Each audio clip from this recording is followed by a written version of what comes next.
Rabia Chaudry's colorful new memoir, Fatty, Fatty, Boom Boom, is a warm-hearted exploration of food, family, and the literal and figurative fat that sometimes gets in the way. And there were conversations with my editor a year ago where she said, I'm a little confused. I don't know what this is. Is this a food memoir? Is it a weight loss book? Is it a cookbook? And I said, no, but yes. All of these things, like for me, the way I look at my life and my story, you cannot pull these things apart. Chaudry's first book is the other part of that equation. In 1999, Adnan Syed, the best friend of Chaudry's younger brother, was arrested and then convicted on shaky evidence of murdering his former girlfriend and classmate, Hae Min Lee. Chaudry jumped in to help Adnan and his family. In 2014, after years of legal breakthroughs and disappointments, she shared his story with the new podcast Serial, which turned it into a massive overnight obsession and led Chaudry to write Adnan's story and executive produce a 4-part documentary for HBO.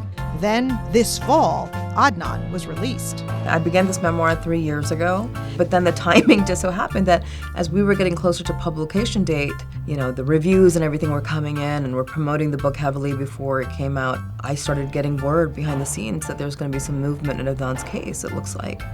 And I thought, oh wow, the timing of this is crazy. Now Chaudry is celebrating Adnan's freedom and her own from the food and body demons that Fatty Fatty Boom Boom leaves behind. She's also having a blast sharing her and her family's stories and recipes with the world. That was really important to me, making sure there were recipes in it, because I cook a lot. Even if I tweet a picture of a cup of chai, people, 100 people ask me for the recipe. So I said, I can't mention these foods and not give a recipe. So it was great because at the end of the day, the book had all the elements that I wanted in it.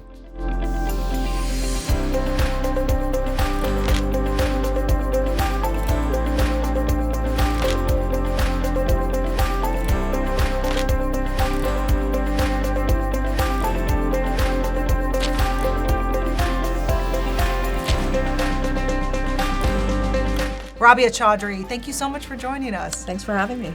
So your new book, it's just out. Yep. So Fatty Fatty Boom Boom, which has got to be the best title that I've heard in People love the title. Yeah, I have to say that. Right. How did you come up with the title? Was it always that? Well, no, the title is one of my nicknames from childhood, and it's a sweet story. Yeah, it is. It wasn't said to me maliciously or anything like that, but it kind of stuck with me. It was really only said to me ever once, but it just stuck with me all these years. Yeah. It became kind of like an affectionate. Yeah, I had one cousin who kind of dubbed me Fatty Fatty Boom Boom, and nobody else ever picked it up because other people had other nicknames for me. But for me, when I started writing this book, I thought this has to be the title. So what's it like now? It's your second book, but very different, of course, from your first Adnan story. Yeah. What's it been like having this come out and getting it ready? And it's actually been really nerve-wracking because, with the Adnan story, I'm writing as an attorney, as an investigator, as a researcher, telling somebody else's story, and the story of a case. And of course, married with what our community went through and some personal stuff, but this was like putting your whole life out on paper. And I remember earlier this year when advance copies started getting sent out, I was like, oh gosh, these are the people who are going to know everything about me. And then on publication date, I was like, oh no, anybody who wants to know everything about me. So it's been a little bit nerve-wracking, but having said that, the feedback has been incredible. The reader response has been so just heartfelt, and so many people have said, especially women, this is my story. Every single part of this resonates with me so much, and that's made it worth being as open as I possibly could. And the reviews are really great. Yeah, it's gotten 3-star reviews, which is better than Adnan's story did. The critical reviews have been incredible, and I actually didn't expect that either. So it's felt really good. Yeah. Yeah, and I know you mentioned, going back to what you said too about hearing directly from readers. Yeah. You've gotten some really nice messages. Oh, I mean, the messages have been everything. I mean, I don't get me wrong, I love the critical reviews. Thank you, keep them coming. But the reader responses have just been, and even when I'm on my book tour right now, and as I'm meeting people in different places, and I remember this one woman said this to me in the most stark way possible, but others have said it in different ways. She's like, on paper, there's nothing about you and I that's similar. Like our backgrounds, I know nothing about the Pakistani culture. We have such different lives. She's like, but every part of your story resonated with me.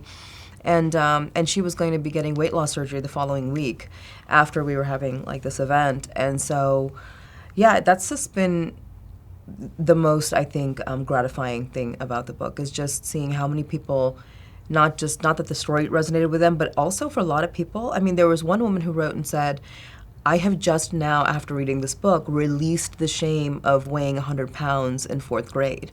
That means a lot. Was it scary at the beginning of this process, or was it also sort of kind of attractive to think, like, I'm going to just go through this all and really examine it? You know, my writing process has always been, and I write a lot for a lot of different formats, from my podcast to op-eds to things. The writing is always done kind of in my head and heart before I put it to paper. So the scary part was getting to that point, deciding what all I was going to include, how open I was going to be. I had people close to me, like my husband and some close friends, say, don't talk about the weight loss surgery. Don't talk about certain things. Like, you're really going to open yourself up. And I said, you know, to me, the reader is somebody like me. And if somebody like me picks up this book and I haven't told the whole story, it's like I'm lying to them. So I had to, and look, I have a therapist, so yeah, I got some therapy around it too, but I had to like kind of emotionally and psychologically get myself to a point where I said, either I'm writing this completely authentically or I'm not going to do it. And then when I started, it was easy. How did it all come about? You finished your first book. It was a huge success as well, New York Times bestseller. Yeah. And then you were at this sort of crossroads. Well, I mean, as soon as Adnan's story came out, like almost immediately my publisher and literary agent were like, what are you going to write next? And I had never thought about what I was going to write now. I mean, I've always been like, everybody wants to write a novel, right? Like, everybody wants to do that. And I was like, oh, I have some novels I'd like to write. And, but my strong suit has always been writing nonfiction, but the research involved in writing Adnan's case was just incredibly daunting. And I didn't have a research assistant. I did it all myself because I'm just that kind of person where I have to do everything myself. I thought, what can I write that's nonfiction that I don't have to do a lot of research on? That was part of the calculation. And the other part was just having a lot of conversations with my literary agent. And she said, you know, everything you talk about publicly, I do a lot of public speaking and write about publicly, is kind of divorced from your personal life. Have you thought about writing in a way that kind of, and there's a lot of people who follow you online for your work, but have you thought about opening up more private aspects of your life? And she kind of talked me into it. Yeah. It's interesting because you were very much a private citizen before Adnan's case, and then you became very quickly a public figure. Yeah.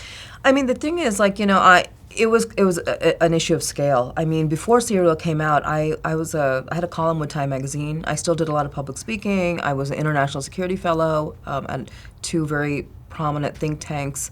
But the scope of my public, you know, life was much more limited. And after Serial, it just kind of exploded, you know. So it was like, I still remember on Twitter, I had like 12,000 followers before Serial, and after Serial, I had like 112,000 followers. So yeah, it exploded. But I think what was really great was that it kind of came at a time where I had already spent 10 years doing public speaking and writing. I was kind of ready for the media. And when you started this memoir, he wasn't home yet. Oh no, I began this memoir 3 years ago, and I remember. Actually, it was ready to go. I mean, I submitted my final manuscript January of 2021, and we thought it would be published in the fall of 2021, but the publisher said, no, we're actually pushing it an entire year. And I thought, gosh, why? I don't know why, but there were just some issues. But then the timing just so happened that as we were getting closer to publication date, and we were already well into the swing of, like, you know, getting advanced copies and getting, you know, the reviews and everything were coming in, and we're promoting the book heavily before it came out. I started getting word behind the scenes that there's going to be some movement in Adnan's case, it looks like. And I thought, oh wow, the timing of this is crazy. Nobody knew that the timing would be like this. He was released September 19th, and the book came out November 8th. Wow. Yeah. So tell me about the story.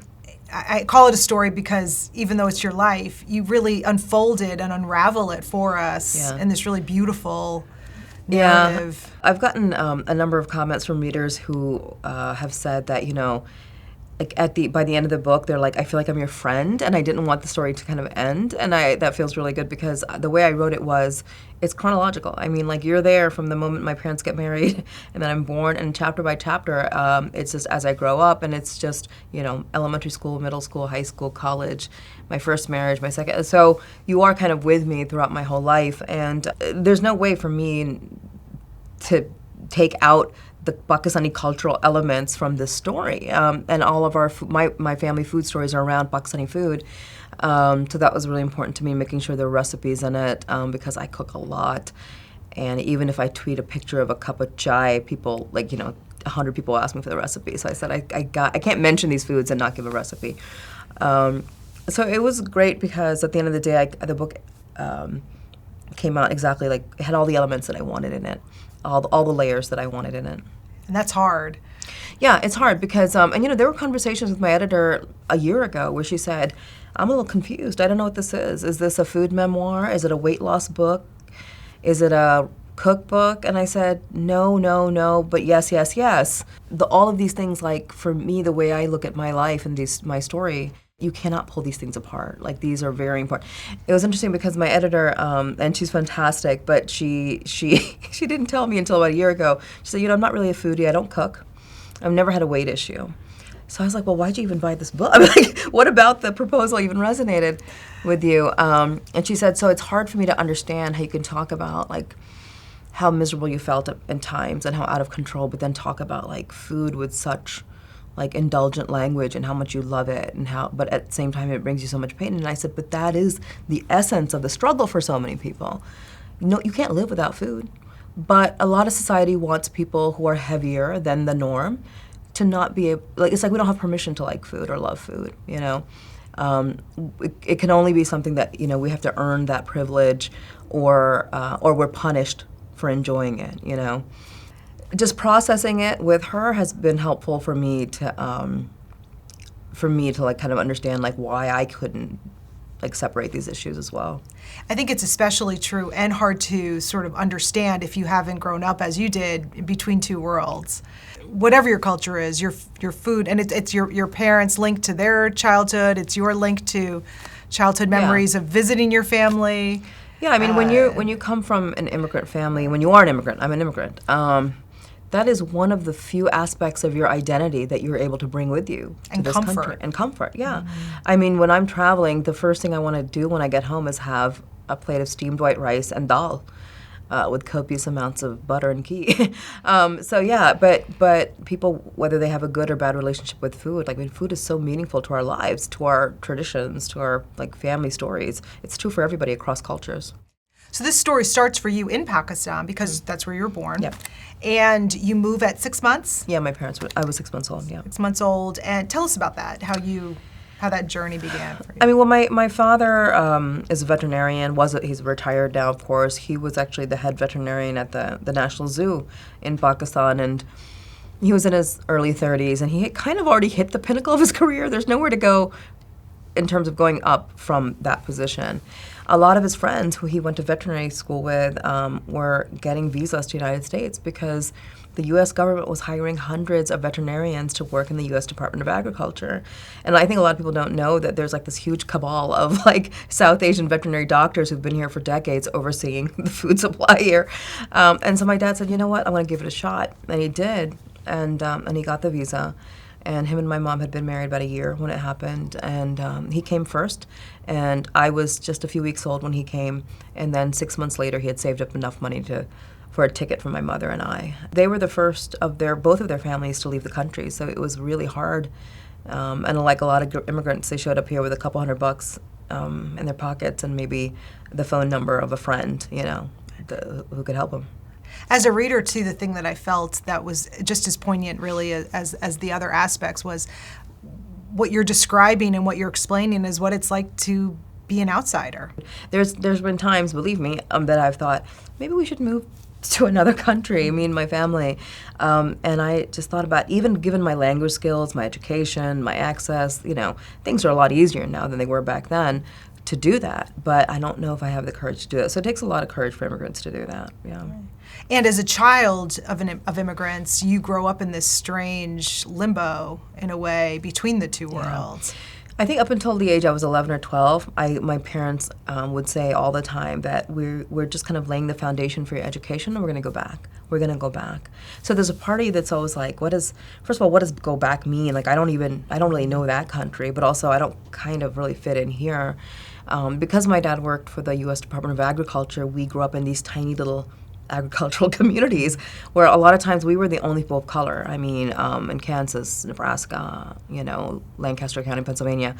And you don't exactly fit in there. Sometimes, you're kind of a little bit of a circus freak for locals. We had a warm home, and my siblings were pretty close in age to me, so we kind of kept to ourselves. And I had a best friend from childhood that no matter where I lived in the country, and she always lived in Delaware, but no matter where I lived, we always remained pen pals. So we helped, and her family's from Pakistan as well, so we kind of helped each other through those times. One thing that struck me reading it was that you still seemed like you really liked yourself, and that was that was like a really joyful part to experience as a reader. It became very apparent early on between my sister and I that she was the pretty one and I was the smart one, and I leaned into that. And believe me, my sister's brilliant. She's very smart as well. But I thought, okay, if I'm getting these messages, I wasn't really internalizing them because I kind of didn't care up until maybe my college years or first marriage, my 1920, that was when I kind of started to really get sensitive about it. But until then, I was so occupied with, I was a nerd. I just wanted to read. I wanted to know what was happening in the world. I was that middle schooler who was always reading Time magazine and Life. And I just leaned into that. I said, this is going to be, not only was it interesting to me and it was what I wanted to do, but also this is what makes me special. I'm not going to bank on my looks because clearly that's not going to, I've been told that she's the pretty one. So because of that, I just never felt negative about it. It was like I just kind of had like this, people, my family would say, and also they weren't malicious. My family never deprived me of food. They were very concerned about my weight, but they never deprived me of food. And I think they didn't really make that connection between the weight and the food because they grew up eating whatever they wanted, and they never had a weight problem. My parents didn't but in Pakistan they were eating different things. But in their imagination, the greatest country in the world is going to have the greatest food in the world. There's no way it's going to be unhealthy food. Like if the government allows its citizens to eat it, it's going to be good for you. So yeah, the self-loathing probably really came in my first marriage. That's when the same kinds of comments were actually very malicious and very hurtful, and it was an abusive marriage. And I lived with my in-laws with like 10 people, and they were all pretty malicious. And so that's when I began internalizing it. When this situation happened, this tragedy with Adnan, you were the perfect person to step forward and do this. I mean, I felt like having read this and read that story, this forged you into the person that could stand up and be the person that was needed in that moment. I definitely think, and I give my mother a lot of credit in that my mother, growing up, she didn't have a lot of conversations about a lot of personal things with us. But her conversations were always about social justice issues all the time. And so I think when I was in law school and I witnessed the trial and Adnan's conviction, it struck that chord in me. And it just so happened that I was in law school. And I was in law school because I was a failed med student. My parents wanted me to be a doctor and it didn't work out. And the community looked at me too and they said, you're the only person in law school in this whole community. We don't even have a lawyer from our community. This is before 9/11.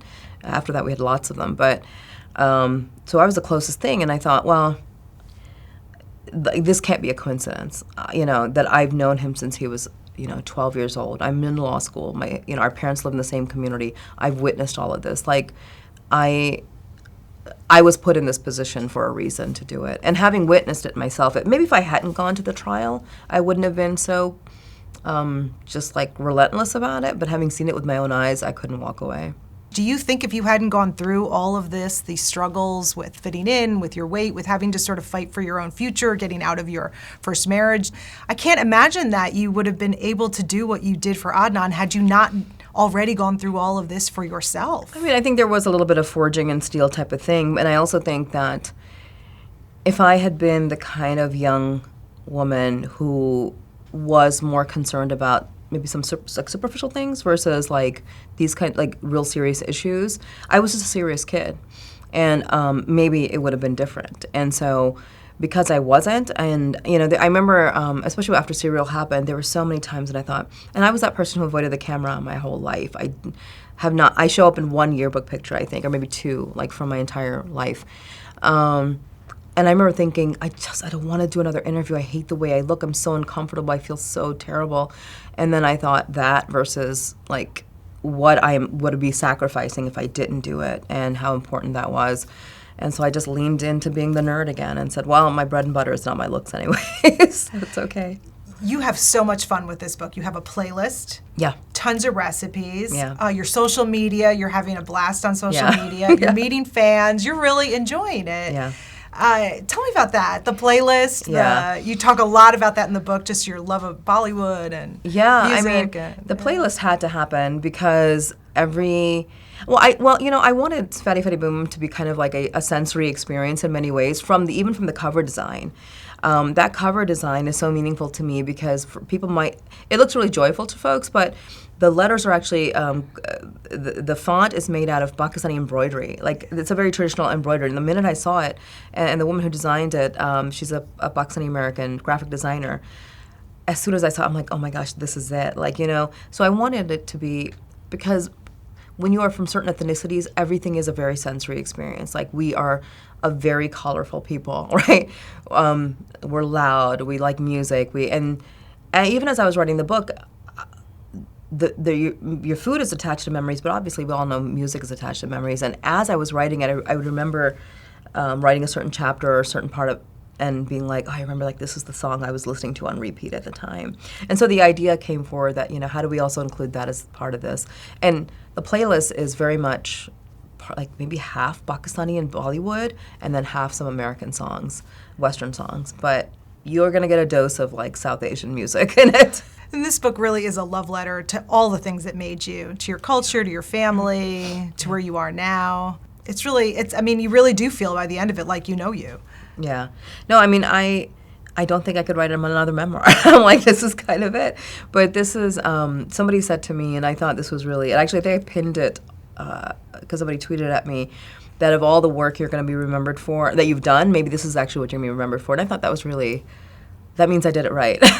Yeah, I put everything I wanted to on paper, and I just hope people just wholeheartedly enjoy the story, and that it makes them feel better about themselves too. And this is a story with a lot of happy endings. Sure. A lot of things happen the way they should have and work out well. And the most important is your own way of how your relationship with food, your relationship with your body, and understanding it. Tell me about that.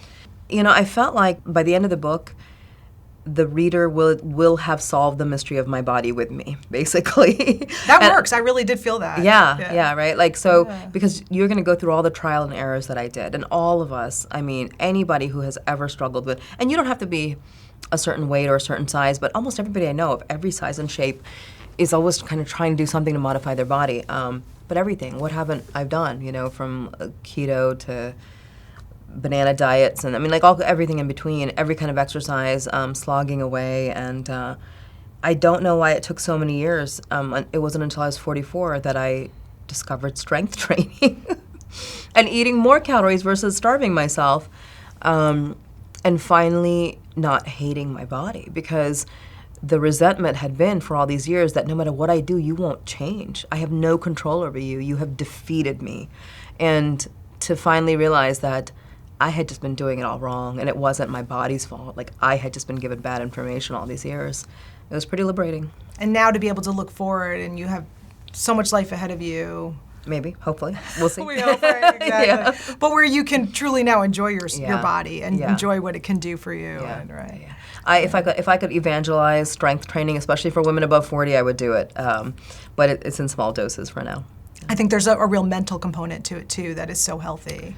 Absolutely. And I think, look, maturity counts for a lot of it. Obviously, when you hit a certain age, the external messages you get don't matter as much. It really becomes about, like, now my priorities are like mobility, flexibility, just having energy, and not like, how does somebody think I look in a certain outfit type of thing. And so that perspective, I think it should come with age. It does come with age for a lot of people, but it's unfortunate that it doesn't come sooner.